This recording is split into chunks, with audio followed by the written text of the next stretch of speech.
Boa tarde, meus amados irmãos, a graça e a paz do Senhor Jesus, louvado seja sempre o nome do Senhor. Vamos às nossas meditações no Catecismo Maior de Westminster.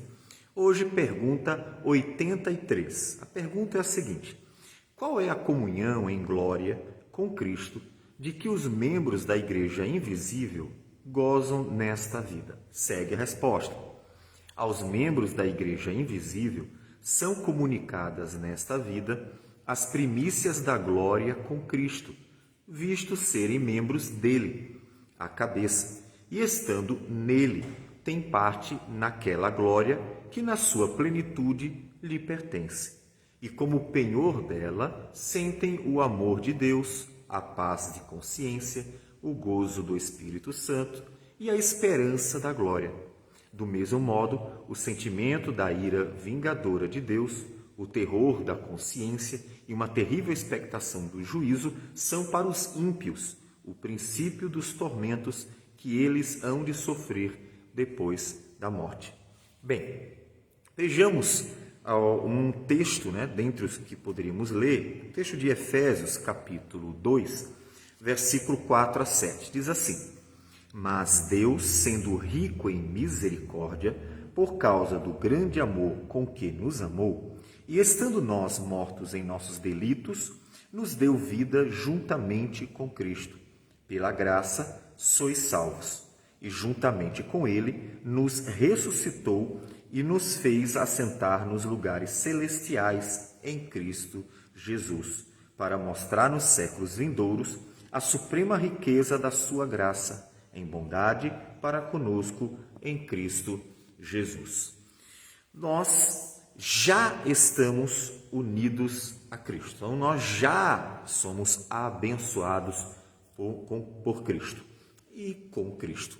Bom, mas o nosso destino, é claro, que é a vida eterna. Então, nós temos essa tensão. Nós já estamos com Ele, mas estamos aguardando a plenitude de tudo isso que nós já desfrutamos em parte, ou inicialmente, Capítulo 21 e 22 de Apocalipse nos descrevem a maravilha do novo céu e nova terra, onde não haverá mais fome, não haverá mais dor, não haverá mais morte, não haverá mais sofrimento.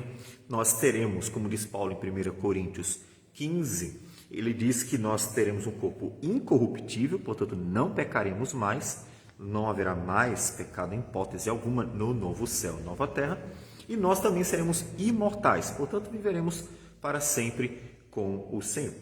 Mas essa expectativa que nós temos, e todas essas bênçãos que vamos desfrutar em plenitude, elas são, inclusive, apontadas, são experimentadas parcialmente, já aqui nesse período em que nós estamos vivendo, nesse mundo que jaz no maligno, mas unidos a Cristo. E nós já desfrutamos, portanto, dessa comunhão e benefícios. E a pergunta 83 menciona 4 benefícios que nós gostaríamos de trazer. Ele diz que somos abençoados com o amor de Deus. Então, a bênção que o Senhor nos dá de estarmos desfrutando desse amor de Deus. O que podemos falar sobre? O conforto de saber que Deus nos ama. 1 João, capítulo 4, versículo 19, diz que nós o amamos porque Ele nos amou primeiro. Então tem um conforto muito grande saber Deus nos ama. E é por isso, inclusive, que nós o amamos, Nós também temos na ceia do Senhor o amor de Deus, porque ela nos comunica que na cruz do Calvário Deus manifestou o seu tão grande amor, como Paulo diz em Romanos 5,8, que Deus prova o seu próprio amor para conosco, em que Cristo morreu por nós, sendo nós ainda pecadores.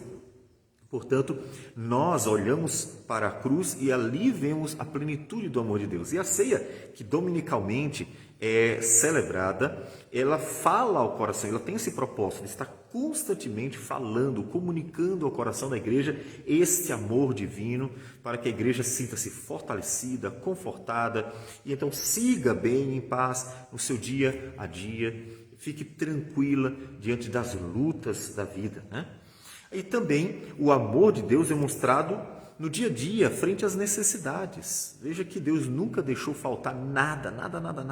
Pelo contrário, nós temos muito mais do que precisamos.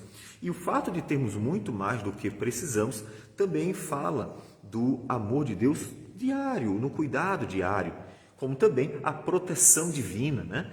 Deus nos protege, guarda dos inimigos. O mundo jaz no maligno. As pessoas sempre estarão tentando nos destruir. O diabo faz isso constantemente. E o próprio pecado sempre é um empecilho para as nossas vidas, na nossa relação com Deus. Mesmo assim, Deus vai guardando seus filhos, vai protegendo, vai livrando do mal. Isso é Deus graciosamente mostrando o seu amor, tanto como nós mencionamos, no cuidado divino, as necessidades, quanto na proteção, de forma que nós podemos seguir sabendo que o Senhor está conosco nas questões mais básicas da vida, muito mais nas questões mais importantes, mais sérias, né? O amor comunicado por meio das promessas divinas também. Romanos 8, 31 a 39 fala que ninguém nos separará do amor de Deus. E então ele menciona uma promessa fantástica. Que promessa confortadora o Senhor nos dá por meio desse texto de Romanos capítulo 8. Quando o apóstolo Paulo nos diz: que diremos, pois, à vista destas coisas? Se Deus é por nós, quem será contra nós? Aquele que não poupou o seu próprio filho, antes por todos nós o entregou. Porventura não nos dará graciosamente com ele todas as coisas? Quem intentará acusação contra os eleitos de Deus? É Deus quem os justifica. Quem os condenará? É Cristo Jesus quem morreu, ou antes quem ressuscitou, o qual está à direita de Deus e também intercede por nós. Quem nos separará do amor de Cristo? Será tribulação, ou angústia, ou perseguição? Ou fome, ou nudez, ou perigo, ou espada? Como está escrito: por amor de ti, somos entregues à morte o dia todo. Fomos considerados como ovelhas para o matadouro. Em todas estas coisas, porém, somos mais que vencedores, por meio daquele que nos amou. Porque eu estou bem certo de que nem a morte, nem a vida, nem os anjos, nem os principados, nem as coisas do presente, nem do porvir, nem os poderes, nem a altura, nem a profundidade, nem qualquer outra criatura poderá separar-nos do amor de Deus que está em Cristo Jesus, nosso Senhor. Portanto, o amor de Deus, ele é confortador, é uma grande bênção para nós já no presente. E é demonstrado também, não só nas promessas, no ouvido de nossas orações, quando clamamos, quando suplicamos, quando pedimos auxílio, e Ele nos socorre, nos ajuda, nos atende, nos ouve e abençoa. O atender nossas orações é um grande conforto para nós, uma demonstração do amor de Deus. Mas também somos abençoados com a paz da consciência, ou seja, nós temos a plena certeza, e por isso a mente tranquila, a consciência em paz, tudo bem, de que a justiça de Cristo já está sobre nós, como diz Romanos 3, 24, já estamos justificados. Portanto, não ficamos com medo da morte, nem ficamos com medo de um dia ir para o inferno. Por quê? Porque nós confiamos numa promessa e numa obra, né? A promessa acerca de que aqueles que confiam no Senhor, que creem no Senhor, eles herdarão a vida eterna, já estão justificados. E a obra para quem a promessa aponta é a obra de Cristo, suficiente, eficaz, de forma que nós confiamos nos méritos de Cristo, na obra do Calvário. Isso traz paz ao coração, paz à nossa consciência. A certeza, portanto, do perdão diário, como o Senhor Jesus nos ensinou a orar em Mateus capítulo 6, dizendo que perdoa-nos as nossas dívidas como nós perdoamos os nossos devedores. Então, o perdão diário do Senhor, tendo em vista que nós sabemos que somos ainda pecadores e precisamos constantemente estar pedindo perdão, bem como também buscando do Senhor a santificação de nossas vidas. A certeza de que também nada poderá nos separar de Cristo, né? Como o Senhor Jesus diz em João 10, 28, que ninguém arrebata as suas ovelhas das suas mãos. Logo, nós podemos caminhar confiando que, mesmo sendo nós pecadores, Ele não vai nos abandonar. Ele simplesmente continuará conosco, como disse Davi, no vale da sombra da morte também. Ou seja, os nossos pecados, eles não nos separam de Deus, como se eles pudessem nos fazer simplesmente desistir, ou como se Deus desistisse de nós. Não, os nossos pecados, apesar de Deus não se agradar, obviamente, dele, eles estão perdoados. E, obviamente, eu me refiro àqueles que estão em Cristo Jesus. Então, nós não ficamos com medo de que Deus ora decida nos amar, ora decida se aborrecer de nós. Não, não, não. O Senhor continuará conosco. Isso nos traz paz ao coração, à nossa mente. A certeza de que Deus está santificando nossas vidas, ou seja, que lutas e tribulações não são por acaso. É Deus operando, é Deus trabalhando em nossas vidas e assim nós estamos sendo alvo da graça divina. Isso traz tranquilidade quando as coisas estão difíceis. Isso traz tranquilidade quando os momentos ruins da vida aparecem. Portanto, isso também traz paz ao nosso coração. A certeza de que todas as coisas colaboram para o bem dos que amam a Deus, como diz Paulo em Romanos capítulo 8, versículo 28. Logo, sejam bons ou ruins os momentos, os tempos de nosso viver, nós sabemos que eles têm propósito divino e que Deus estará fazendo com que eles colaborem com o nosso bem, para descansar o nosso coração. Mas também nos diz o catecismo que Deus nos abençoa com a alegria do Espírito Santo, a alegria da comunhão com o Pai, com o Filho e com o Espírito Santo, que Paulo nos diz em 2 Coríntios 13, 13, então em 1 João 1, capítulo 1, versículo 3. A alegria da salvação, a alegria de pertencer a Cristo, como diz Paulo em Filipenses 4,4, alegrai-vos no Senhor, outra vez os digo, alegrai-vos. Todas essas são bênçãos presentes que o Senhor nos dá.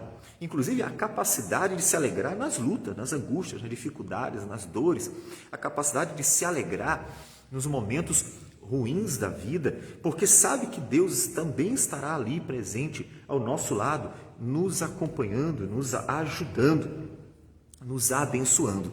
E a alegria de sermos instrumentos. Paulo tinha uma grande alegria de ser um instrumento de Deus para abençoar a igreja, para cuidar da igreja. A alegria de servir. Toda essa alegria que provém do Espírito Santo que opera no meio de sua igreja. E por fim, a esperança da glória. Ele nos abençoa com essa esperança. Nós não vivemos apenas para o último dia, o dia da morte. Nós vivemos para a eternidade. Nós vivemos para esperar aquilo que Deus prometeu, trazer o novo céu e nova terra. Então, o nosso viver é um viver para algo mais distante. Nós estamos sempre contemplando a glória, contemplando algo que Deus nos dará. E a esperança, ela nos motiva, porque quando estão difíceis as coisas, nós lembramos que Deus ainda tem algo grandioso para a sua igreja. E quando as coisas estão boas, nós somos advertidos a ter cuidado para não nos deixarmos enganar com as alegrias que podemos ter nessa vida, mesmo as que Deus proporciona, a fim de nós não estarmos trocando o olhar que deve estar para a eternidade por um olhar meramente presente, momentâneo. Dessa forma, essas bênçãos, o amor de Deus, a paz de consciência, a alegria do Espírito Santo e a esperança da glória vão nos acompanhando graciosamente, motivando-nos, fazendo-nos olhar para Cristo o tempo inteiro, confortando-nos diante de tantas dificuldades e nos ajudando a perseverar na fé, na certeza de que as bênçãos do Senhor encontrarão sua plenitude quando o Senhor Jesus voltar. E então nosso coração se encherá grandemente de alegria, porque Deus terá trazido para nós bênçãos inefáveis, bênçãos que realmente o Senhor terá para a eternidade inteira, para o nosso viver. Portanto, nós nos alegraremos com o Senhor para sempre. Vamos orar. Senhor Deus amado, bendito o teu nome. Te damos graças por tudo, porque as bênçãos já nos alcançaram e porque elas durarão eternamente. Porque hoje já desfrutamos dessas bênçãos, mas na eternidade veremos a plenitude delas. Que o Senhor receba nossa oração, nossa gratidão, em nome de Jesus. Amém, Senhor. Que Deus abençoe a todos. Tenham uma boa tarde.